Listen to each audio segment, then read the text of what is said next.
Mesdames et messieurs, encore une fois bonjour et merci de suivre votre émission Objection. Objection reçoit ce dimanche un inspecteur des impôts.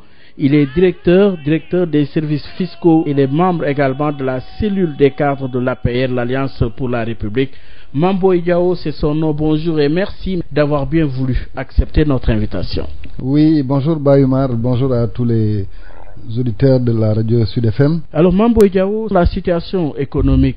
L'FMI, oui, le Fonds monétaire international parle d'un gap de 115 milliards d'ici la fin de l'année.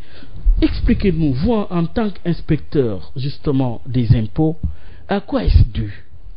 Oui, c'est l'information que la presse a voulu rendre comme information saillante. Oui. Le rapport du FMI était très reluisant par rapport à la situation économique. Oui, mais sur ce point précis. Oui, sur le point précis. Si vous voulez, je peux passer sur le point, après on va revenir au contexte. Oui. Mais aujourd'hui, vous savez, nous avons un cadre économique qui est assez dynamique. Mais il est obligé de prendre en compte les choix de celui qui définit la politique de la nation, en l'occurrence le président de la République. Donc, les contextes qui avaient permis que en fait, les denrées de première nécessité et surtout les consommations qui ont trait à l'énergie soient maintenues à une tendance baissière entre les années 2014 et 2015 était un contexte favorable. À ce moment-là, le prix du baril du pétrole était en baisse, de la même manière que le taux de conversion du dollar par rapport au CFA était en baisse. Donc aujourd'hui, si on connaît par exemple la consommation moyenne, la consommation annuelle en matière énergétique sur tout ce qui a trait au pétrole, nous sommes à environ 1 200 000 barils. Mais ramené au contexte de 2015, c'était très favorable. Si vous faites le calcul, donc si on prend une moyenne de 15 000 barils jour pour le Sénégal, au cours d'un exercice donné dans les mêmes contextes que 2015, nous étions environ à 280 milliards de factures énergétiques, tout ce qui pouvait avoir trait avec l'importation de la facture énergétique. Mais ramené au contexte d'aujourd'hui, avec le prix du baril à l'heure actuelle et le prix qui a augmenté, le prix du dollar, oui. Nous sommes à un gap de 120-130 milliards, ne serait-ce que tout ce qui est importation de C'est pour ça qu'à l'époque, on vous disait justement de relativiser. Voilà le résultat aujourd'hui. À l'époque aussi, quand on faisait des performances économiques, le cadre économique mondial était dans une morosité connue. Nous étions en crise économique. Par rapport au baril. Par rapport au baril, c'était nettement en baisse à l'époque. Mon devoir est de vous dire techniquement, d'accord, pourquoi aujourd'hui on peut considérer qu'il y a un gap dans la mobilisation des recettes d'environ 115 milliards. Ce n'est pas que les administrations financières comme les impôts ou les douanes baissent en termes de mobilisation de ressources publiques. Chaque année, entre deux exercices, elles font toujours des glissements positifs d'en moyenne 8 à 9%. D'accord? Donc, il n'y a pas une contre-performance des administrations. Il y a que, entre les objectifs qui avaient été fixés à ces administrations pour combler, en fait, pour leur participation dans le budget de l'État et les réalisations du fait, justement, des contextes de cette année, c'est là qu'il y a eu un changement. Et ce changement, allez-y concrètement. Quand vous dites les contextes, c'est quoi réellement? Je dis, on est parti d'un contexte économique, cadre économique mondial défavorable, certes, mais où nous avons impulsé un ensemble de politiques publiques pour pouvoir capter les opportunités que nous avions à l'interne. Avec l'investissement public, avec aussi ce qui pouvait se faire dans le cadre de la transformation structurelle de notre économie. Ça nous a permis d'être performants et d'avoir un taux de croissance, maîtriser le déficit budgétaire. Mais aujourd'hui, le contexte de 2019 fait qu'il y a eu un renchérissement de la facture énergétique. Le contexte de 2018 a connu un renchérissement de la facture énergétique. Pour autant, si le président continuait, s'il n'avait pas cette approche d'inclusion sociale qui est systématique dans tous les choix de gouvernance qu'il fait, il aurait pu répercuter sur le consommateur cette tendance nouvelle. C'est le fait de ne pas justement subir les contre-coups du renchérissement de la facture énergétique qui fait aujourd'hui que nous sommes à ce niveau. C'est vrai. Les choix ici économiques, justement, créent des conséquences. Non, nous n'avons pas de conséquences parce que si vous entendez bien le rapport de la Banque mondiale, la Banque mondiale voudrait qu'on revienne sur certaines mesures. D'accord, donc les mesures phares sont la diminution du financement qu'on accordait à la SN La Poste, en même temps que l'on revoit certaines exonérations qui n'ont pas une incidence socio-économique, sociale essentiellement. Donc, ça veut dire que nous avons fait des choix. Ça veut dire que si le président décide de maintenir ce gap-là pour ne pas renchérir le coût de vie des Sénégalais, Son mérite, c'est de pouvoir, malgré tout, tenir le cap. Et il a tenu le cap jusqu'à l'heure où on parle. Oui. Donc, il ne faut pas que... En fait, vous savez, moi, ce que je n'aime pas dans ce débat-là, c'est qu'avant, on avait douté même des chiffres qu'on avançait. Oui. Maintenant qu'il y a cette question qui est soulevée sur un gap de financement de 115 milliards, on pense que la situation est alarmiste. Non, elle n'est pas alarmiste. Parce que ce qui est important, c'est que nous avons des administrations performantes qui permettent de couvrir l'essentiel des charges de l'État. Les dépenses publiques sont gérées comme il faut. Mais maintenant, s'il y a une contrainte qui est là, qui n'est pas maîtrisée, aujourd'hui, si vous allez en analyse économique au niveau des États-Unis ou en France, vous verrez que c'est répercuté systématiquement. C'est-à-dire, à la pompe, aujourd'hui, les transporteurs français ont commencé à manifester. Oui. Le président a fait le choix contraire, à dire que même s'il faut renoncer à certaines dépenses de fonctionnement, je préfère ne pas renchérir le coût de la vie des Sénégalais. Vous savez, oui. Aujourd'hui, j'exploite toujours le rapport du FMI. Oui. Ce qui est constant, c'est que sur la dette que nous... Dans l'enveloppe de la dette du Sénégal à la date d'aujourd'hui, 54% de cette dette-là est une dette héritée de l'ancien régime. Non, ça c'est formel. Maintenant, ce qui est important, je dis, il y a deux choses. Nous avons deux postes de dépenses qui sont très lourds. C'est les dépenses de personnel et le service de la dette. Oui. Les deux font 1550 milliards à peu près. Oui. Notre performance, c'est de pouvoir avoir des recettes propres, nos ressources propres pour pouvoir les payer et être à l'aise. Nos ressources propres sont, cette année, c'est-à-dire, je ne parle pas de projection, je parle de ressources effectives, sont de 2100 milliards. Donc nous couvrons le service de la dette, nous sommes à l'aise pour couvrir le service de la dette, nous sommes à l'aise aussi pour couvrir les charges du personnel de l'État du Sénégal. Et là, et malgré le fait que déjà nous ayons franchi le critère de convergence de l'UEMOA, notre charge de personnel a assez grevé notre budget. Nous sommes au-dessus, nous sommes d'ailleurs de ce côté-là, pour une fois, nous sommes un mauvais élève. Parce que, à cause des engagements qui avaient été pris avec le corps enseignant et certains syndicats, notamment ceux de la santé, nous avons augmenté la masse salariale de notre pays. Pour autant, nous sommes à l'aise. Parce qu'aujourd'hui, si les recettes propres du Sénégal permettent de payer mensuellement le service de la dette... Difficilement. Non. Difficilement. Ce que je dis, c'est clair, c'est vérifié. Je dis, aujourd'hui, si on met, on additionne le solde de notre dette à payer par année, plus le solde de la charge, la masse salariale, nous sommes aux environs de 1554 milliards. Les administrations financières, essentiellement impôts et douanes, font des réalisations de l'ordre de 2100 milliards. Donc nous sommes à l'aise. Ce sont des chiffres qui sont vérifiables. Maintenant aussi, c'est d'ailleurs cette santé financière qui a été reconnue par la Banque mondiale, par le FMI, parce que le FMI dit que nous sommes parmi les meilleurs élèves, que ceux qui ont une économie comme la nôtre, d'ailleurs en comparaison avec des pays comme le Rwanda, qui est d'ailleurs très souvent cité comme exemple, nous sommes les meilleurs élèves. De ce côté-là, on est à l'aise. Aujourd'hui, il y a une exploitation qu'on a voulu faire qui est tendancieuse de ce gap de financement de 115 milliards, pour lequel d'ailleurs on a demandé... Mais rapporté à la réalité, vous ne pouvez pas ne pas reconnaître quand même qu'aujourd'hui l'essentiel des travaux donc, sont en arrêt. Vous prenez l'exemple par exemple du building administratif qui nous a coûté 30 milliards, plus de 30 milliards, jusqu'à présent inachevé. Quelle réponse par rapport à cela? Quand même, ça c'est le constat.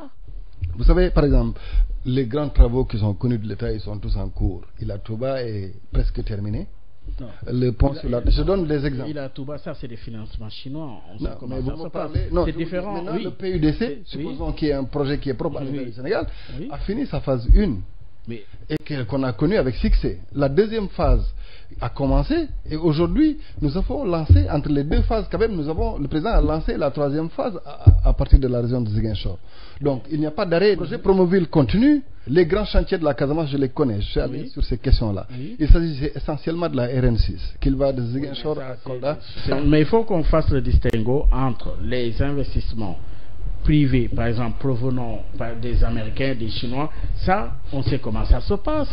L'argent n'est pas du ressort de l'État du Sénégal. Non, c'est l'État du Sénégal qui rembourse. Le MCA, c'est pas... le MCA, c'est pas l'État du Sénégal quand même. Non, mais je veux dire, dans les processus, aujourd'hui, vous savez que pour être éligible au MCA, il faut avoir un cadre qui est performant. Donc, on n'est pas l'un des meilleurs élèves, l'un des meilleurs choix des Américains pour des questions de sentiment. C'est parce que nous avons une économie performante. Ce qui est constant, je dis, en Casamance déjà, il n'y avait pas le PUDC. Je suis formel. Le président de la République, avant de lancer le PUDC à l'échelle nationale, avait lancé, dans le cadre du processus justement de résorption des inégalités en Casamance, avait lancé le PPDC. Mais à l'exercice, on s'est rendu compte que l'enveloppe qui était allouée au PPDC était inférieure par rapport aux besoins qu'il y avait dans les politiques publiques en Casamance. C'est pourquoi il a pensé que dans le cadre de la troisième phase du PUDC, qu'on allait faire un focus particulier sur la région naturelle. Mais déjà, ce qui est constant, c'est tous les efforts qui ont été faits. En Casamance, nous n'allons pas oublier les efforts qui ont été faits dans le domaine maritime. Nous n'allons pas oublier les domaines qui ont été faits dans le domaine aérien. On reviendra quand même sur le bilan, mais en attendant, par rapport justement au constat fait par le FMI qui constate et confirme les détentions budgétaires relevant en grande partie des moins-values sur les recettes budgétaires qui aboutissent à des coupes sur les dépenses. Assez périlleux, non? Non. Vous savez, parfois il faut faire des choix. Oui.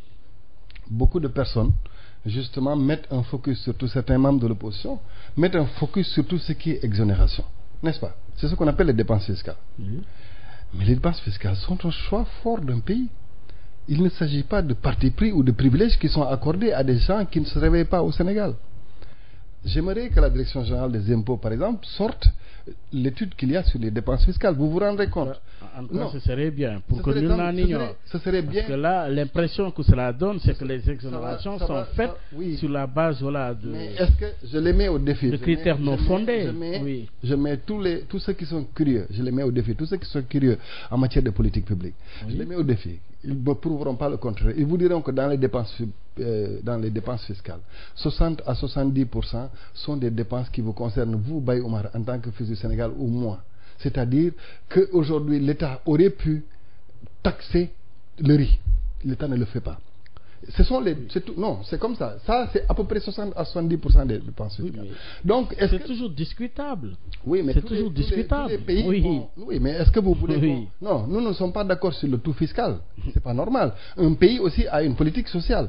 Si le président pense qu'il peut diminuer le coût de la vie des Sénégalais par ces leviers... Le problème, c'est de discuter sur les critères et de dégager un consensus pour que nul n'en ignore encore une fois. Ce qui est fondamental pour un président de la... certains pays justement les impôts et que d'autres ne payent pas. Quand je dis que 60 à 70% concernent justement la consommation des Sénégalais, c'est toutes les exonérations qu'on peut nous accorder sur les denrées de première nécessité. Ça nous concerne tous, c'est-à-dire nous tous, nous mangeons du riz. Mais les exonérations, on sait comment ça se passe aussi. Non, ça n'a rien à voir. Oui, je parle aussi, dans le prolongement.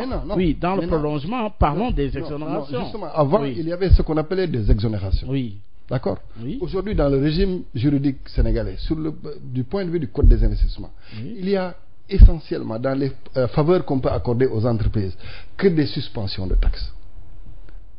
Tout le monde sait, tous les investisseurs savent, que pendant leur période d'investissement, les taxes qui pouvaient être payées, supposons au cordon douanier ou à l'intérieur du pays en termes d'achat, ces taxes peuvent être suspendues et attendre que la période de production commence pour que les taxes que nous...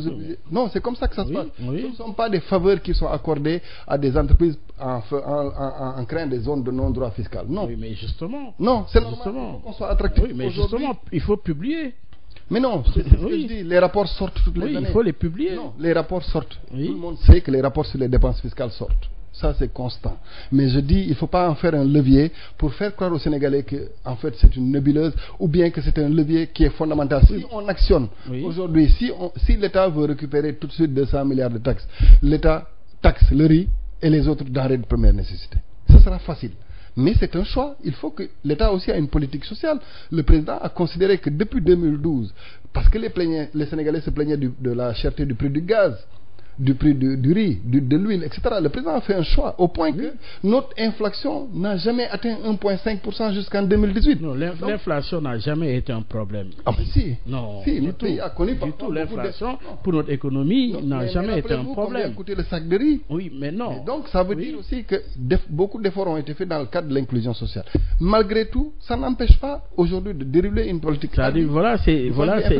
Ces politiques populistes qui sont menées. Voilà là où ça nous a conduit aujourd'hui, au point que le Trésor fait face à des problèmes de liquidité entraînant du coup des impayés, notamment dans l'énergie. Reconnaissez-le quand même. Non, vous savez, aujourd'hui, si il y avait ce problème-là en matière énergétique, le MCC n'allait pas aujourd'hui accepter de mettre tout ce financement pour ces questions. Pour impulser ce secteur. On sait que si c'est pour impulser le secteur énergétique. Mais non. Si. Non. Vous connaissez un pays qui en 2012 avait un déficit énergétique, autant pour les ménages que pour les entreprises. Aujourd'hui, cette question est derrière nous. Qu'est-ce qui a créé ça? C'est un ensemble d'investissements qui sont parvenus à nous amener à ce niveau de performance. C'est ça, mais dans le diagnostic au niveau du MCI, oui, il est reconnu quand même que le secteur énergétique traverse des difficultés. Non. Qu'aujourd'hui la politique énergétique doit continuer. Vous êtes d'accord avec moi? Pour impulser justement la seconde phase du MCI qui a été justement gagnée par le Sénégal. Mais ça aussi, c'est pour impulser le secteur de l'énergie. Mais non, si aujourd'hui on parle de l'électrification, oui, le déficit, nous étions, voilà un pays qui, depuis les indépendances jusqu'à 2012, était à 500 mégawatts, n'est-ce pas? En moins de 7 ans, nous sommes à 1200 mégawatts. C'est-à-dire que nous avons doublé la capacité de production d'énergie du pays entre les indépendances et 2012. Donc ça, c'est le mérite. Mais non, il reste que la distribution de l'énergie est un enjeu, surtout dans le monde rural. Donc il faut qu'on continue de rendre démocratique l'accès à l'énergie. Et c'est ça le grand enjeu. Oui, mais d'abord, il faut, en termes de mobilisation des ressources, mais nous avons suivi justement la sortie du secrétaire général de la CNTS-FC ici, qui a nourri des craintes concernant justement le bateau qui a tangué ici pendant quelques jours, qui aurait dû causer des problèmes. Ça aussi, c'est un problème de liquidité aussi. Mais quand même, vous pouvez pas ne pas le reconnaître quand même. Il y a beaucoup de questions qui sont agitées, comme si c'est un épouvantail. Oui. Non, c'est pas des questions comme ça. Nous avons connu un pays aussi, un président sortant a dit, si je pars, on va pas payer les frais. Donc c'était aussi une menace. Mais moi, je parle de fait là. Le dernier fait. Est-ce que vous avez connu une rupture dans la distribution de l'énergie? On a parlé de problèmes, de contraintes. Non, mais si c'est des contraintes qui peuvent être particulières, ce ne sont pas des contraintes qui ont trait à un manquement. Mais reconnaissez-le tout de même. Non. Mais reconnaissez-le tout de même. Vous savez combien de bateaux dont on peut avoir besoin dans l'année? Oui. Nous avons un besoin de 1 200 000 barils de pétrole. Un bateau ne fait pas plus de 900 000 barils. Donc c'est pas la contrainte. C'est-à-dire il ne faut pas qu'un problème conjoncturel vienne remettre en cause. Mais vous reconnaissez quand même ces problèmes conjoncturels. Il peut y avoir un problème de coordination entre la SAR. Vous savez, aujourd'hui, l'État a délégué quand même à une structure tout ce qui est compétence en matière d'acquisition de projets énergétiques, n'est-ce pas? Donc il peut y avoir des incidences qui peuvent découler peut-être d'une question de commande qui n'a pas été faite à temps, etc. Mais il n'y a pas un problème où aujourd'hui c'est les manquements de l'État qui créent une asphyxie dans ce secteur. C'est ça qui est important. Donc le mérite, c'est de pouvoir donner l'énergie aux Sénégalais, l'électricité comme il faut. Mais aujourd'hui, malgré le contexte mondial difficile, nous sommes quand même à 1 an de hausse successive du baril du pétrole et du taux de dollar. Pour autant, nous n'avons pas répercuté au niveau des ménages. Ce qui est constant, c'est qu'aujourd'hui, nous savons que la Banque mondiale demande qu'on fasse quelques efforts. Parce qu'on considère que aussi la mission de service public qui peut être dévolue à une entreprise comme la Poste pouvait être une urgence pour l'État. C'est vrai. Mais ce sont des recommandations. Donc l'État a les moyens de pouvoir continuer de fonctionner sans pour autant que ce qui peut être agité comme un épouvantail soit là. Nous sommes un pays aujourd'hui qui connaît de façon constante l'accroissement de son taux de circulation monétaire, qui connaît de façon constante un taux de croissance qui dépasse les 6%. Nous sommes un pays qui était à 6,7% des déficits budgétaires en 2012, qui est ramené à 3,5% aujourd'hui. Voilà ce qui est important. Aujourd'hui, vraiment des questions s'imposent. 730 milliards mobilisés pour un TER. Vous avez 57 milliards pour l'achat de lampadaires. Vous avez 30 milliards pour la réfection du building administratif. Concomitamment aux constructions au niveau de Diamniadio, de sphères ministérielles qui trop embrassent mal être, non? Oui, peut-être que c'est parce qu'on a mal conçu au départ, en 2000 ou en 60. C'est anormal qu'un pays comme le nôtre ne soit... Non, je veux quand même qu'on parle de la philosophie. Il faut qu'on comprenne la démarche. De 1960 à 2012, nous avons un pays qui a moins de 40 km autoroutiers dans ce pays. En moins de 7 ans, vous l'amenez à 250. C'est ça la performance. Aujourd'hui, tout le monde sait que la concentration démographique qu'il y a au niveau de Dakar, c'est le coût. On a un problème de coût ici. Oui, pendant que dans des pays comme le Maroc, c'est nettement inférieur pour une distance moins longue. Non, non, c'est pas les mêmes technologies, c'est pas les mêmes offres. Vous savez, aujourd'hui, peut-être que le système de métro qu'il peut y avoir à Casablanca est déjà une avancée technologique que nous n'avons pas. Nous devrions tout inventer par rapport aux terres. Mais ce que je veux dire, vous avez aujourd'hui une incidence connue de tous de presque 90 milliards, 95 milliards. Du fait des embouteillages. Les embouteillages. Ici, nous étions dans un pays où l'opinion publique s'interrogeait sur la pertinence du kilomètre de goudron. Aujourd'hui, ces questions-là ne sont plus soulevées. Oui. Ça, c'est une technologie nouvelle. À technologie nouvelle et à contexte nouveau, c'est-à-dire aujourd'hui, si on veut comparer les terres du Sénégal à un autre terre, qu'on regarde un pays qui a les mêmes acquis technologiques que nous, c'est-à-dire le même niveau ou de retard ou d'avancement. En tout cas, un état des lieux identique. Pour vous, l'opportunité n'est pas ailleurs? Pour moi, non. L'opportunité, justement, parce que le président a fait 3 choix. Choix généreux d'amener le Sénégal vers l'émergence en 2035. Ça suppose qu'il y ait des préalables qu'on pose c'est-à-dire le tout émergence. Pour vous, c'est le tout émergence. Non, justement, en même temps qu'on est en train de développer cette approche-là, on est en train de finir le gap de l'inclusion sociale, mais aussi de réduire les inégalités avec le PUDC. Justement, aujourd'hui, personne ne peut contester la pertinence des programmes d'urgence qui ont été mis en place pour résoudre le gap. Le PUDC, aujourd'hui, est un des leviers fondamentaux sur lesquels nous agissons pour créer la mobilité comme il faut dans les terroirs, aussi pour un bon accès à l'eau ou à l'électricité, ou pour réduire la pénibilité chez les femmes. Le projet Promoville apporte un plus dans la mobilité, dans les infrastructures des centres urbains. Vous accentuez sur justement le PUDC, Promoville, mais moi je vous parle de ces 57 milliards pour l'achat de lampadaires. Je te parle aussi des 30 milliards pour la réfection du building administratif. Oui. Construire un building pendant que les sphères de Diamniadio sont concomitamment en construction. Non, aujourd'hui, les sphères de Diamniadio, malgré leur capacité d'accueil et tout, ne pourront pas contenir plus de 15 ministères. D'accord? Le building, déjà, a un héritage symbolique par rapport à l'histoire du pays. Il faut que vous compreniez que la réhabilitation d'un bâtiment est très coûteuse. Et quels sont les termes? Aujourd'hui, moi, j'aurais aimé qu'on finisse ce chantier et qu'on dise voilà ce qui a été fait.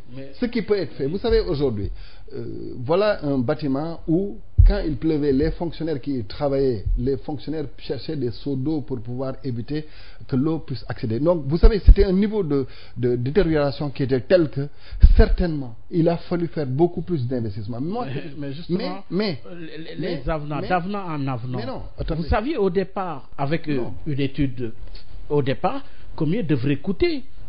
Mais d'avenant en avenant, on n'en finit pas avec ce bâtiment. Non.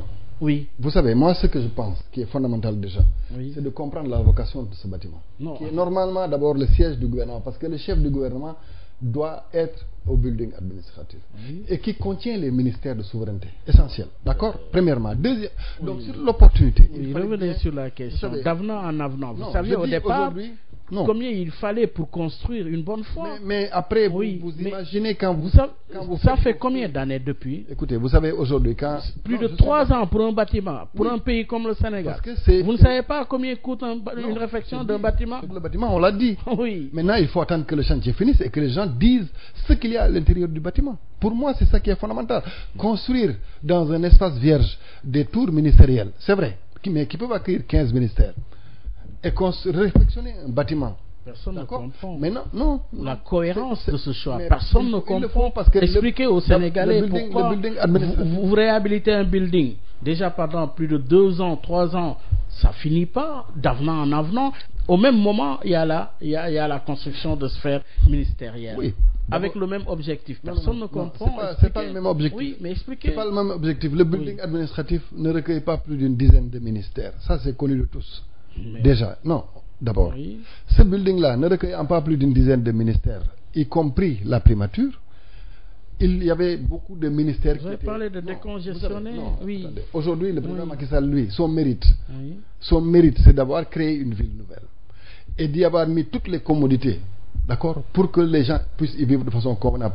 Mais quelle va être la vocation du building alors? Expliquez-nous, on ne comprend pas. À côté, parce que les mémoires sont là, les souvenirs sont là. À côté, cette cité Keur Gorgui qui était là, elle avait cette même vocation, mais elle a été dévoyée. C'est ça le problème. Comment? Je dis, vous savez très bien, Ils savent que la destination initiale de cette cité n'a pas été celle qui a été aujourd'hui là. Aujourd'hui, malheureusement, beaucoup de ministères sont locataires dans cette cité, dans des zones qui étaient prévues pour y habiter. C'est vous dans vous, hein? Non, vous dans vous. Donc, entre hier et aujourd'hui, dans la cité, vous me demandez, c'est vous dans vous. Non, moi, j'habite pas. Vous distribuez les terres, voilà. Même dans le domaine maritime, voilà, c'est comme ça, c'est vous dans vous. Moi, je n'y habite pas. Oui, donc, ils se reconnaîtront de toutes les façons. D'accord, eux, ils sont là-bas. D'accord, mais ce que je dis, c'est que vous y allez aujourd'hui, vous y trouvez beaucoup de départements ministériels, c'est dommage. C'est-à-dire que nous avons presque créé un quartier ou une ville nouvelle à l'intérieur de Dakar où aucun édifice public sérieux n'a été construit. C'est dommage. Nous, on crée une ville nouvelle. On y met tout ce qu'il faut comme ministère. Nous y mettons un centre universitaire, nous y mettons un parc industriel, nous y mettons des logements sociaux, nous y mettons des écoles et tout ce qu'il faut. Voilà la pertinence d'un tel projet. Maintenant, le building administratif, du point de vue de la symbolique de notre pays, méritait qu'on le réhabilite. Maintenant, ce qui est certain, c'est que les travaux que pouvait nécessiter une réhabilitation d'un building comme ça, avec quand même beaucoup de changements qui ont été notés sur les façades et bien dans l'aspect souterrain. Donc, je pense qu'au moment où il va être livré, les Sénégalais seront édifiés sur son coût global et en même temps sur l'opportunité d'un tel choix. Mais alors, parlons, on en a parlé, le niveau d'endettement. Le niveau d'endettement du Sénégal, justement de ce point de vue, on a parlé de 17% du PIB en 2006, 36% du PIB en 2012 et 64% du PIB en 2018. Le rythme d'endettement est tellement élevé qu'on redoute même la situation justement des pays de la CEDEAO. Non, c'est nous-mêmes. Espace UEMOA, qui avons fixé des critères de convergence. D'accord? Lesquels critères d'ailleurs sont très en deçà avec la réalité des pays occidentaux et industrialisés. Je donne un exemple. Nous avons fixé comme critère de convergence 70% de notre PIB. Pour le moment, nous sommes à 60-61% de notre PIB. 61,44%. Oui, d'accord, c'est ce que je dis, entre 60 et 61% de notre PIB. Donc, nous sommes en deçà du critère de convergence. Nous sommes méritants, premièrement. À côté, le Japon, pays industrialisé par excellence. Non, il faut bien. De l'espace CEDEAO, quand même. Ne me parlez pas du Japon. Moi, je ne suis pas d'accord parce que la dette, il faut qu'elle soit pertinente. Nous avons une dette pertinente. Nous n'avons pas emprunté pour faire Festman. Nous avons emprunté pour construire des infrastructures utiles au pays. Mais je dis, ce qui est constant, quand même, c'est qu'aujourd'hui, les États-Unis ont un taux d'endettement qui dépasse les 110% de leur PIB. Vous avez un pays comme l'Allemagne qui a 84%, etc. Donc pourquoi aujourd'hui nous devons être alarmistes par rapport à cette situation? D'abord, nous avons respecté les critères de convergence. Deuxièmement, nos performances financières nous permettent de pouvoir gérer facilement le service de la dette et la masse salariale de l'État du Sénégal. Donc nous sommes allés sur ces questions. Les agrégats tels que nous les connaissons doivent avoir une lecture froide. Nous sommes des élèves aujourd'hui par rapport à des instruments de mesure. Si nous avons une bonne cotation par rapport à ce qui se fait avec Mo Ibrahim, etc. et tout, c'est parce que nous avons mis en même temps que les performances économiques un train de réforme qui permet d'être performant de ce côté-là. Mais est-ce que ce contexte économique ne vous est pas défavorable à quelques 3 mois de la présidentielle? Vous savez pourquoi le contexte économique nous est favorable? Parce que les Sénégalais ont vu sortir en moins de 7 ans. Vous savez, je les mets au défi de comparer même les 7 ans de Abdoulaye Wade avec les 7 ans de Macky Sall en termes de réalisation. D'habitude, les présidents travaillent au 2e mandat. C'est pourquoi, par exemple, Sarkozy était assez amer de ne pas pouvoir exécuter dans son 2e mandat tout ce qu'il avait prévu comme réforme au projet majeur. Mais nous, en un mandat, le président a un bilan. C'est-à-dire, vous ne pourrez pas enlever de l'esprit des Sénégalais qui sont dans le centre du Sénégal, dans le Sine Saloum et dans la Casamance, que voilà une doléance qui date d'avant les indépendances, qui avait trait à la mobilité entre les deux zones-là, le Sine Saloum et la Casamance. Ce pont sur la Transgambienne qui va finir, c'est quelque chose d'inoubliable. De la même manière que l'autoroute Ila Touba, c'est quelqu'un de bilan. Je donne un exemple, je mets au défi encore une fois les autres. Prenez le nombre de lits universitaires du Sénégal de 1960 à 2012. Vous le comparez au nombre de lits que nous avons fait, nous, de 2012 à 2018. Vous verrez que nous les avons dépassés. Oui, mais pendant que aussi au même moment, il y a justement les étudiants qui sont là dans les rues par défaut justement d'inscription. Les établissements privés. Aujourd'hui, les établissements privés, pour les établissements supérieurs privés, oui, c'est là. Non, pour les établissements publics, vous avez, privés, oui. Pour les étudiants orientés dans le privé. Vous avez les syndicats justement de la santé. Vous avez également de l'éducation. Mais les syndicats. Mais voilà, la tension sociale, elle est là. Oui, la clameur sociale. Enseignants, le corps elle est là. A posé un certain nombre de revendications. Oui. Sur le régime indemnitaire, pour lequel un plan de règlement a été trouvé sur 3 ans. Tout le monde est tombé d'accord là-dessus. Aujourd'hui, les syndicats qui évoluent dans le secteur de la santé parlent de questions plus de statut ou de justice dans le traitement des fonctionnaires. D'engagement non tenu jusqu'ici. Non, il ne s'agit pas d'engagement non tenu. Vous savez, aujourd'hui, signer ces engagements, il faut les respecter. Je reviens, parce que vous avez le premier point que vous avez soulevé concerne les étudiants. Oui. Pour les étudiants, eux, d'abord. Non, je parle des établissements privés. Oui, pour les étudiants. Mais non, l'État voudrait quand même qu'il y ait un audit de ça. Parce que quand même, cette question-là mérite un audit pour faire justement durer le temps de pouvoir. Mais voilà. Mais vous savez que vous leur devez de l'argent quand même. Mais cet argent va être payé, mais donc il vaut mieux. Non, parce que c'est vous-même qui allez nous reprocher demain de ne pas faire dans la rigueur budgétaire. Donc si on demande, non, ça c'est pas un processus qui prend du temps. Combien d'établissements accueillent des universités? Ils ne sont pas nombreux. Donc, on peut faire cet audit dans un temps très court et pouvoir payer ceux qui ont fait le service, ceux qui ont exécuté le service fait. Oui, maintenant, pour justement dans le même contexte, on parle justement de la prochaine présidentielle. Nous abordons l'aspect politique en termes de rapport de force. Est-ce que justement, compte tenu de ce contexte social, ce contexte économique, avec cette clameur sociale, est-ce que le chef de l'État dispose d'arguments aujourd'hui pour faire face, ou est-ce que justement ce contexte ne vous est pas défavorable en perspective de la prochaine présidentielle? Peut-être pas clameur sociale, même pas clameur médiatique, mais clameur virtuelle. Ah oui? Moi je pense, oui. Voilà un homme qui c'est sur la base de faits quand même. Non. C'est sur la base de faits. Le pays est un chantier. Oui, mais vous avez parlé de clameur sociale virtuelle. Oui, parce que ce sont des gens qui veulent entretenir ça. Ah oui? Beaucoup de personnes veulent entretenir ce climat. Ah oui, comment? Aujourd'hui, ce que nous avons fait dans le secteur de l'agriculture montre, et d'ailleurs, les chiffres le prouvent, de 5% à 6% de leur participation dans la croissance, le secteur agricole est à 15% cette année. Voilà la performance. Donc, le changement structurel qu'il fallait apporter dans ce secteur, il est en train d'être apporté. Vous prenez notre secteur, la pêche. L'État subventionne à hauteur de 1 million l'acquisition d'un moteur qui coûte 1,3 million.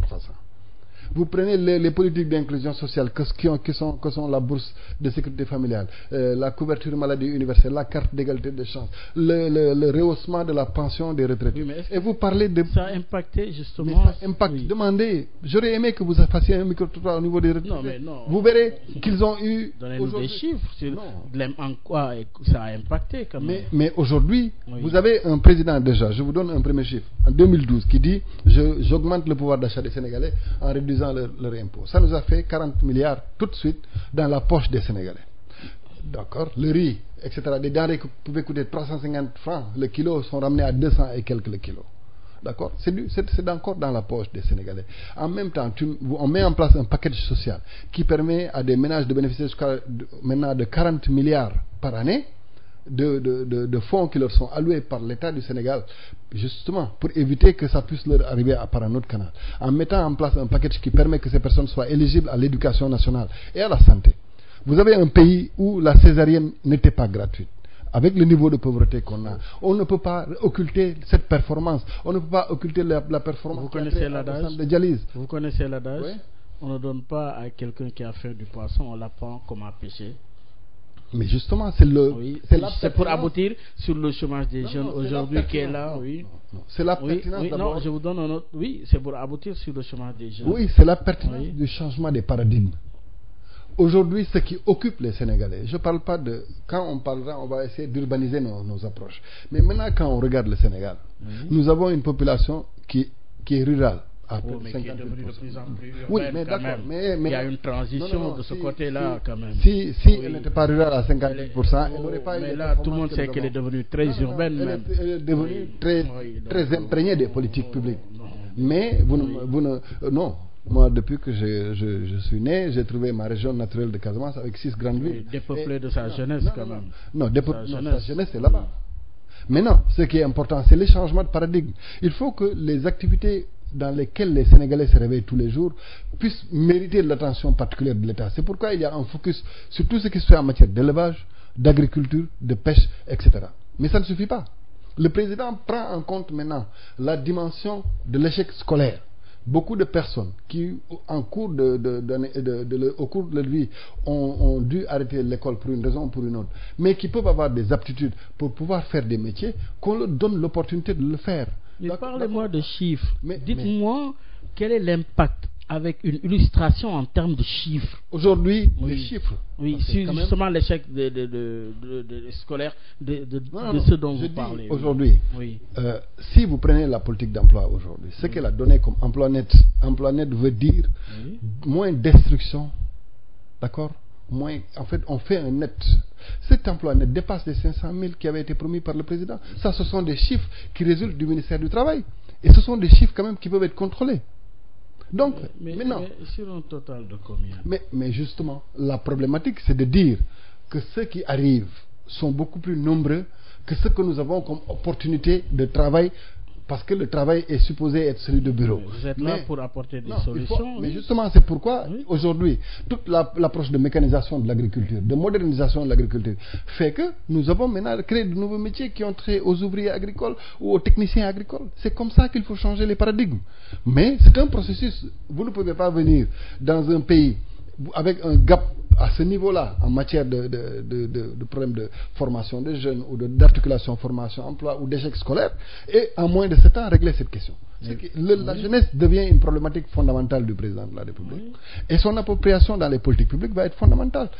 C'est une offre politique qu'il faut apporter par rapport à cette question. Mais ce n'est pas encore le moment. Mais si, justement. Nous avons mis en place des schémas, mais je dis si... Parce que est-ce que ce qui fait qu'aujourd'hui l'électorat jeune ne vous est pas échappé au profit, par exemple, dans Ousmane Sonko ou des autres? Vous parlez de l'électorat virtuel, les jeunes ne nous ont... Mais quel virtuel?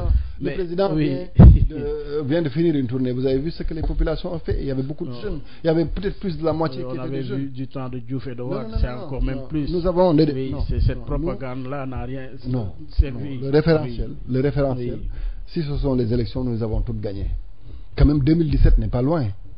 Donc nous avons gagné la dernière élection d'envergure dans ce pays avec la coalition. Oui, avec une organisation qui a donné ce qu'elle a donné. Mais qui nous a été défavorable aussi. Comment ça? Mais justement qui nous a été défavorable comme elle a été défavorable aux autres. Comment? Mais vous savez... Défavorable comment? Non, parce que justement nous sommes quand même des... Donc la production de cartes ne devait pas faire empêcher un Sénégalais, d'accord, de ne pas jouir de son droit de vote.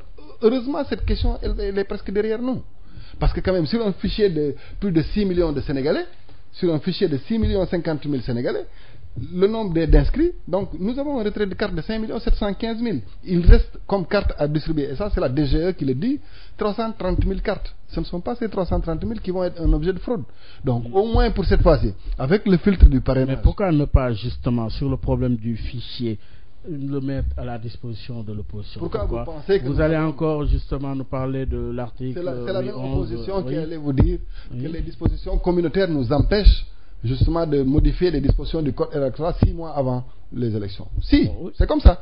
Ils vont vous faire quelque chose, après ils vont être les premiers à décrier. Non, nous ne sommes pas là. Mais sur le cas précis, pourquoi ne pas le mettre à la disposition? Ce que la loi électorale, ce qui est important, de l'opinion, ce qui est important, c'est de se conformer à la loi électorale. Moi, je considère que la loi électorale n'a pas été violée parce que les fichiers doivent être à disposition des candidats vraiment à 15 jours de l'échéance. Donc on attend 15 jours de l'échéance pour l'avoir.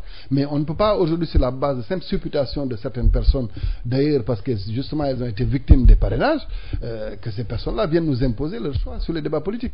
C'est dommage. Au lieu de travailler ces personnes-là, on pensait que se faire un nom médiatique leur permettait de pouvoir être candidat aux élections présidentielles. C'est tout. Oui, mais justement les réseaux sociaux vous gênent. Pourquoi? Mais les réseaux sociaux ne nous gênent pas. Le président a parlé justement de la réglementation à ce niveau. Oui, qu'il y a des dérapages, il faut y mettre un terme. En quoi cela vous gêne? Nous avons un pays avec un fort héritage culturel. Oui. En Afrique noire surtout, par la grâce de Dieu, le Sénégal est l'un des rares pays à ne pas avoir connu de coup d'État. Je pense le seul d'ailleurs. Pourquoi? Nous n'avons pas connu de tension ethnique. Nous n'avons pas connu de tension religieuse. Nous n'avons pas connu de tension politique. Pourquoi maintenant? Pourquoi maintenant? Oui. Maintenant, les réseaux sociaux étant par essence un espace de liberté incontrôlée, nous avons vu quand même ici des attaques ethniques dans les réseaux sociaux. Nous avons vu des attaques religieuses. Ça devient dangereux. Les fake news, mais quand même, c'est pas moi qui le dis. Vous le savez. Oui, mais les fake news. Mais oui. Le Sénégal est le troisième pays producteur de fake news. C'est quand même assez grave. Et c'est le fait d'opposants qui aujourd'hui sont capables. Non, mais attention, pourquoi? Quelles sont les preuves? Mais non, attendez. Justement, vous accusez là. Non, c'est pas nous qui le disons. Oui, mais vous accusez l'opposition, mais démontrez-nous les preuves que c'est l'opposition qui est responsable de ces fake news. Non, oui. Pourquoi Facebook vient jusqu'au Sénégal pour parler des fake news? Oui. C'est parce que nous sommes quand même un des Oui, mais à qui imputer cette responsabilité? Non, mais justement, oui. l'État, sa responsabilité, c'est de réguler le secteur. On n'empêchera pas aux Sénégalais de dire ce qu'ils pensent des politiques publiques. Mais quand même, je pense que c'est dangereux qu'on laisse ici, parce que les équilibres peuvent être très fragiles. Aujourd'hui, pour peu, on peut monter une confrérie face à une autre. Et c'est un dérapage qui va être incontrôlable.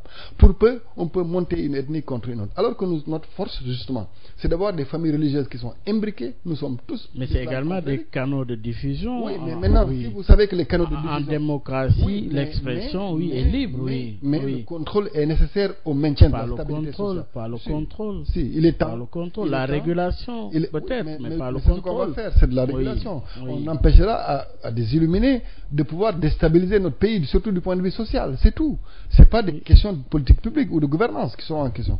Mais êtes-vous vulnérable par rapport justement à ces canaux à ces réseaux, ces canaux de diffusion, au point que vous voulez coûte que coûte justement... Nous ne voulons pas coûte que coûte. Quand même, c'est une demande forte. C'est une demande forte. Vous vous rappelez à l'approche du Magal, des citoyens sénégalais ou de ceux qui sont représentatifs du Sénégal. Vous vous êtes rappelé à l'approche du Magal quand même. La communauté mouride est une communauté mais les tribunaux sont là. Les tribunaux et la loi est là. Si les gens se sentent diffamés, ils n'ont qu'à porter plainte. Vous savez, aujourd'hui, le Pakistan risque d'être déstabilisé par la condamnation puis par la libération d'une femme qui est accusée de profaner l'islam. Oui. Un pays peut basculer pour une question comme ça. Aujourd'hui, notre pays peut basculer parce que simplement, l'autorité qui incarne, par exemple, la tariqa Tijania a été insultée ou bafouée par quelqu'un qui est d'une autre tariqa. C'est assez grave. Aujourd'hui, avec justement le parrainage, on voit que la coalition présidentielle aujourd'hui, justement, est dans une perspective de recueillir plus de 3 millions, justement, de signatures. De ce point de vue, quel est le sens, le symbole, le sens et l'enjeu justement de cette perspective? Vous posiez des questions sur la popularité de notre candidat, le président Macky Sall. Donc si au moins, dans un premier lot, on peut vous montrer qu'on est plus fort, c'est tant mieux. Ça règle beaucoup de questions parce que l'opposition, avec les résultats des élections législatives, a dit partout que le président Macky Sall n'était pas... Signer ne veut pas dire voter, hein? Non. Et puis, nous ne sommes pas... mais signer ne veut pas dire voter. Bien sûr. Bien sûr, nous savons. D'ailleurs, parrainer aussi ne veut pas dire voter pour quelqu'un. Mais quand même, au moins, il y a les prédispositions. Nous penserons que ces personnes-là sont prédisposées. Parce que beaucoup de personnes qui sont dans l'opposition, si le parrainage était une affaire facile, si c'était une adhésion simplement sur la base d'une signature, beaucoup d'opposants allaient avoir leur parrainage. Mais beaucoup ont lâché en cours de route. Et d'ailleurs, elles ont trouvé ces opposants ont trouvé de nouvelles occupations. Mais vous savez très bien que justement, c'est parce qu'ils ne peuvent pas recueillir. Comment vous voulez aller à une élection si vous n'avez pas les moyens d'avoir une envergure nationale? On vous demande d'être présent dans cette région de ce pays, d'avoir au minimum 2000 signatures dans cette région. Si vous ne l'avez pas et que vous vous découragez à ce niveau-là, à ce moment du processus, c'est parce que vous savez que vous n'êtes rien. Vous existez par les médias, vous existez par ce que vous faites à Dakar, alors que le Sénégal est grand. Vous n'êtes pas connu à Ziguinchor, à Kédougou, à Tamba, à Kaolack. Vous voulez chaque jour occuper... Voilà. Regardez ce que vous faites comme actualité, vous-même, homme de médias. Ce sont ces opposants qui n'ont aucune envergure nationale, même pas régionale, qui occupent les unes de tous nos journaux. Chaque jour, ils vont rendre visite à un autre opposant. Mais comme vous hier, quand vous étiez dans l'opposition... Non. Le président Macky Sall n'a jamais été... Justement, c'est ça la différence d'approche. Lui, président Macky Sall, a fait le tour du Sénégal 3 fois. Au moment où eux ont la paresse de le faire. Vous savez, c'est pas facile, hein. Faire le Sénégal, c'est grand. Beaucoup ont la paresse, et je l'ai dit ici, je pense, au cours de nos échanges, ils ont la paresse de faire le tour du Sénégal. Parce qu'ils n'ont même pas envie de travailler pour le Sénégal. Ils pensent que dans le flou comme ça, avec tout ce qu'ils ont inventé, avec de fausses accusations sur les prévarications de deniers, les Sénégalais peuvent... Quel est votre problème avec Ousmane Sonko? Aucun. Il est un opposant comme Idrissa Seck ou quelqu'un d'autre. Mais aujourd'hui, le rapport de force est sujet essentiel, notamment le fichier électoral, notamment l'organisation du scrutin. Le ministère de l'Intérieur est récusé. Aujourd'hui, par rapport à ces arguments, le fichier, l'organisation du scrutin, quelle est votre réponse? Je pense que ce qui est important, parce que quand même le travail de veille sur la sincérité du processus électoral est un travail qui va être fait jusqu'au dépouillement, jusqu'à la publication. Donc, puisque les candidats savent que quand même vous avez une centaine de candidats, dont beaucoup ne vont même pas, ils sont candidats à la candidature. Les 70% ne seront même pas candidats aux élections présidentielles. Vous voulez qu'on donne le fichier à ces 100 personnes qui ont dit qu'ils sont candidats à la candidature, au nom de quoi? Attendons que la liste des candidats soit fixée et qu'on mette à leur disposition les fichiers. Il faut quand même un peu de sérieux. Aujourd'hui même, moi, des gens qui sont moins forts politiquement, c'est-à-dire du point de vue de l'ancrage politique, qui sont moins forts politiquement que moi, Mamboy Diao, sont quand même candidats à cette élection présidentielle, qui ne sont connus ni d'Adam ni d'Ève, qui n'ont aucun au fait dans la vie de ce pays. Il faut qu'on soit sérieux. Une élection présidentielle, c'est sérieux. Et aujourd'hui, le débat politique a été amené à des niveaux où on est au bord du danger. Parce que beaucoup de personnes ont soulevé des questions qui remettent en cause la fragilité. C'est tout ce qui a trait à nos appartenances religieuses. C'est tout ce qui a trait à ces mensonges qui sont créés. Quand même, je donne un exemple. On a parlé de prévarication de nos ressources par rapport au pétrole. Oui. Encore une fois, aucune goutte de pétrole n'est sortie dans ce pays. Le gouvernement décide de publier les contrats. On n'en fait pas une affaire. Le problème, c'est les offres. Et comment Total est arrivé justement à remporter les contrats sur les autres. Oui. Nous ne sommes pas d'abord dans le processus d'exploitation. Nous sommes dans le processus d'exploration. Mais les concurrents à Total, ils ont fait des propositions. Oui. Oui, mais il fallait mettre tout sur la table. Mais pourquoi? Mais justement, quelqu'un a été élu pour diriger ce pays. Attention, mais tant que ces personnes-là qui sont en train de crier ne nous prouvent pas, et je les défie, qu'ils nous disent en quoi Total a eu une offre moins intéressante pour le Sénégal. Ils ne le font pas, ils sont que dans les spéculations. Mais vous voulez publier? Mais non, publier toutes les offres. C'est cette même personne qui a défendu quand même le président. Mais publier les offres. Mais on a publié les contrats. Mais vous n'avez publié que le contrat de Total. Oui. Mais publier toutes les offres. Vous voulez qu'on maintenant, voilà, première chose, il y avait un flou, on ne savait pas qui avait signé des contrats. On sort tous les contrats. Mais là, on est maintenant, très clair. on sort tous les contrats. Tout le monde est d'accord que la transparence dans les industries extractives est une réalité dans notre pays. Mais si vous allez, par exemple, un pays comme Norvège, mais on publie tous les offres, c'est-à-dire les offres jusqu'à justement l'octroi de la licence. La Norvège est citée comme modèle même par rapport à des pays comme la France, les pays scandinaves. Mais non. Même aux États-Unis, les offres sont publiées. Oui. Maintenant, si c'est une requête, les gens peuvent poser la requête. La requête fondamentale, on avait dit qu'on ne connaissait pas ceux qui avaient signé les contrats ici. Au moins maintenant, on identifie tous ceux qui avaient signé les contrats. Vous êtes toujours sur la défensive, mais en amont, avant que justement qu'il y ait des critiques, mais vous auriez pu, par exemple, publier et les offres et justement les contrats. Aujourd'hui, le contentieux qui oppose Suez à SDE, c'est une question d'offres. Oui. Où il y a des offres techniques, où il y a des offres financières. Oui. Donc, où les appréciations peuvent diverger. Quelqu'un peut avoir une bonne offre financière, mais qui n'a pas une bonne offre technique. Mais vous les publiez. Le problème, c'est pas. Mais publier pour que nul n'en ignore, pour qu'on sache réellement qu'il n'y a pas de parti pris, il n'y a pas de nébuleuse, il n'y a rien. Mais non, c'est vous qui posez cette question aujourd'hui. Parce que d'autres n'avaient pas posé cette question. D'autres avaient dit qu'il y avait une nébuleuse autour de l'attribution des contrats d'exploration. Oui, tous les contrats il n'y a pas que ça. Il y a pour Suez et SDE. Veolia, c'est la même chose. Vous prenez aussi pour le gisement de Falémé, c'est la même chose. Mais partout il y a des problèmes. Je suis content d'ailleurs quand j'écoute l'argumentaire des Sénégalais. Oui. Donc je ne veux pas être dans un parti pris, dans un contrat qui ne me regarde pas. Mais quand l'attribution a été faite, une structure s'est levée pour se plaindre et pour douter de tout ce qui se fait dans ce pays. Quand l'ARMP a dit que son recours était redevable, c'est cette même structure qui se réjouit de ce qui se passe. Et certainement, si l'ARMP la déboute après dans le fond, elle va être là encore à crier. Donc pour moi, nous avons mis en place des organes de contrôle. D'accord? Je ne sais pas qui de SDE ou de Suez, parce que ça n'a pas été mon domaine, est meilleur pour le Sénégal. Je ne sais même pas dans la configuration de l'actionnariat qui est le plus attractif pour le Sénégal. Mais je dis, nous avons mis en place des outils qui nous permettent de concurrencer ceux qui nous offrent leur collaboration économique. Donc, ces organes-là décident. Et il y a des voies de recours. Mais il faut qu'on les accepte. Donc aujourd'hui, en fait, si on n'était que dans cette logique-là, toutes les requêtes de l'opposition nous retardent. Maintenant, le pétrole est un phénomène nouveau dans notre pays, jusqu'à l'heure où on parle. Et je pense que jusqu'en 2021, nous n'aurons pas une goutte de pétrole qui sort de nos puits. Donc c'est un phénomène nouveau. Le président est assez réceptif pour créer déjà un organe de contrôle, un organe de concertation, qui est le COS-Pétrogaz. Il est assez réceptif pour qu'à travers l'ITIE, il puisse publier tous les contrats. Peut-être que c'est un processus. Si vous voulez qu'on publie toutes les offres, on le fera. Oui, publier toutes les offres. Mais comme ça, au moins là, c'est clair.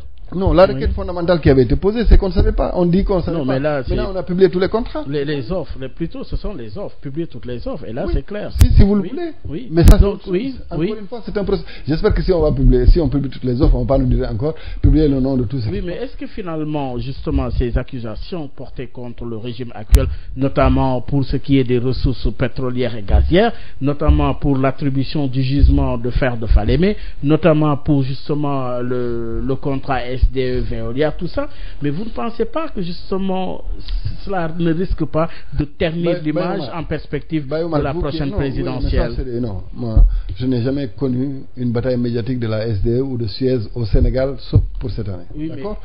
Vous, dites-nous pourquoi on doit prendre Suez à la place de SDE, pourquoi on doit prendre SDE à la place de Suez. Mais ça pose quoi finalement? Que justement ce régime a un problème avec la transparence, la redevabilité? Non. Oui. Il y a une soumission, c'est-à-dire c'est une délégation de service public qui est faite à une entreprise pour la question de l'eau. Mais de façon générale, non.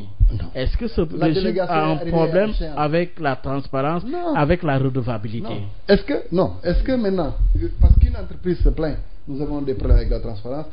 Pourquoi aujourd'hui, en quoi nous avons aujourd'hui un problème de clarté ou de transparence entre la SDE et Suez ou Veolia, qui sont toutes des entreprises françaises, qui ne sont pas sénégalaises, quand même. Oui. Ce sont des entreprises françaises. Les trois entreprises françaises soumissionnent. Nous choisissons une entreprise française. Mais oui, soumissionne. Mais aujourd'hui, dans le capital, vous avez des Sénégalais. Dans le capital de la prochaine structure. Non, de la SDE. Oui, qui est de 42%. Oui, d'accord. Oui, avec des Sénégalais. Mais le capital de la nouvelle structure qui avait été créée était supérieur, 52%. Donc, moi, je ne parle pas du problème sous cet angle-là. Je ne suis ni pro ni anti quelqu'un d'entre eux. Mais je dis il y a un appel d'offres international qui a été fait, où une structure a été dite gagnante. Les voies de recours ne sont pas épuisées. Mais d'ici là, on nous accuse de tous les maux d'Israël. Vous avez compris. D'abord, on crée des soupçons sur la corruption. On oublie, quand même. Mais là, c'est la société civile, hein, c'est des organisations. Non, ce sont cette communication est venue de l'entreprise elle-même. Vous allez sur les sites internet, vous voyez les avis de communiqués qui sont maintenant des échanges épistolaires entre les deux parties. Donc, ce que je pense qui est fondamental, c'est que quand même, il y a un organe de contrôle pour ces questions-là. Si l'organe de contrôle se saisit de ça, accepte la recevabilité de votre recours, donc ça permet que chacun attende, qu'ils attendent. Et que en attendant d'y voir plus clair. Oui. Donc on va attendre les résultats. Oui, donc le dossier a suivi. S'ils disent que c'est clair, que personne ne revienne pour dire encore il y a une collision entre l'État, la RMP, les gens qui ont, etc. Dossier à suivre justement. Mais une dernière question concernant justement la posture incarnée par le chef de l'État dans ce contexte pareil, avec justement cette clameur sociale, avec cette pression sur le plan politique. Comment justement se dessine la perspective pour un chef d'État qui justement enquête d'une réélection? Ce que le président a toujours fait, c'est d'avoir une démarche déjà modeste. D'accord, quand même, nous avons été là avec quelqu'un qui était extravagant, nous avons là, qui pouvait être agressif vis-à-vis et des journalistes et des populations. Vous avez un président qui ne s'attaque à personne, qui est très courtois, mais qui sait que sa réélection passe par la reddition du bilan de ces 7 ans. Sur ces questions-là, nous aurons une approche pédagogique pour rappeler aux Sénégalais tout ce qui a été fait, parce que beaucoup de choses s'oublient. Les gens oublient qu'en 2011, avant qu'il y ait le 23 juin, il y avait les émeutes de l'électricité. D'accord. Nous avons hérité d'un pays avec une situation économique catastrophique, où il a fallu réparer les finances publiques. Donc le président va être à l'aise, nous aussi, pour pouvoir expliquer la démarche. Où les 3 actions phares, c'est approche inclusion sociale, au point que maintenant les opposants mettent dans leur programme politique une institutionnalisation des politiques sociales. C'est tant mieux. 1. Question de l'inclusion sociale. 2. Rattraper les inégalités. 3. Conduire le pays au Sénégal à l'émergence à l'horizon 2035. Donc, et nous allons apporter une offre politique nouvelle. Vous verrez qu'elle est sans commune mesure avec ce qui a été dit ou fait ici. Aucun programme politique ne doit être en réaction à une question que vous voulez. Beaucoup de gens aujourd'hui dans cette opposition vous soumettent des programmes politiques en réaction avec leur propre vécu, comme si le Sénégal se réduisait à leur personne. Aujourd'hui, le Sénégal est beaucoup plus grand que ça. Il est beaucoup plus grand que nos personnes. Le président continuera d'expliquer sa démarche en direction des populations. La seule chose qui peut gripper la machine, c'est justement nous seuls. Vous seuls, c'est la majorité. Aujourd'hui, si le président a cette équipe soudée qu'il avait amenée en conquête en 2012, si nous avons le même état d'esprit, et que chacun... Vous voulez dire aujourd'hui, c'est plus la coalition présidentielle, moins APR que la coalition présidentielle. L'opposition n'est pas un danger pour le président Macky Sall. Ah oui? Honnêtement. Ce qui est un danger, c'est que la perspective des batailles de positionnement... Interne. Oui. C'est parce que c'est ça la résultante des élections législatives. D'autres ont voulu montrer qu'ils étaient plus forts chez eux. Maintenant, qui choisit exclu, le président va être obligé de choisir des collaborateurs. S'il les choisit dans la coalition Benno Bokk Yakaar, que personne dans sa localité ne soit frustré pour montrer qu'il n'est pas d'accord sur ce choix, pour oser influer sur le vote. C'est le seul danger que nous courons. Vous craignez des votes sanctions? Oui, c'est la seule crainte que je peux avoir, parce que aujourd'hui notre majorité elle est très forte. Le coefficient du président est supérieur au coefficient de la majorité. Le seul élément qui peut être justement un facteur difficile pour sa réélection, c'est les batailles de positionnement interne. Et ce serait dommage qu'on les pose maintenant, parce que d'ici février, quand même, nous devons penser que le président Macky Sall est une chance pour le Sénégal, et que tous nos égos, tous nos problèmes doivent être oubliés pour sa réélection. D'accord? Après, il y aura des élections locales. Chacun pourra se mesurer. Chacun, après ce moment-là, pourra avoir l'ambition qu'il voudra de lui-même. Mais le président, aujourd'hui, a créé les conditions d'une stabilité sociale de notre pays. Tous les foyers qui sont bénéficiaires des politiques publiques sont satisfaits. Donc, il faut juste qu'on soit humble dans la démarche, qu'on soit assez explicatif vis-à-vis des populations. Parce que, comme vous l'avez dit, l'information aujourd'hui, c'est essentiellement les réseaux sociaux. Donc, nous devons pénétrer davantage ce secteur-là pour pouvoir vulgariser les politiques publiques qui ont été mises en place, mais aussi pour pouvoir apporter une offre politique nouvelle, sans verser dans l'invective comme le font certains opposants, sans verser dans le mensonge. Parce que nous pouvons être capables de créer de fausses informations comme le font ces gens de l'opposition. Mais ce n'est pas un mérite particulier. Je considère que voilà les moyens. C'est un appel? Oui, je voudrais qu'on fasse focus, nous autres qui sommes de la majorité présidentielle, qu'on fasse focus sur les politiques publiques qui ont été mises en place, c'est-à-dire les réalisations du président de la République, qu'on soit un bloc uni pendant cette période qui va nous mener à la campagne électorale, et qu'on ait une démarche pédagogique vis-à-vis des populations qui sont bénéficiaires des politiques publiques.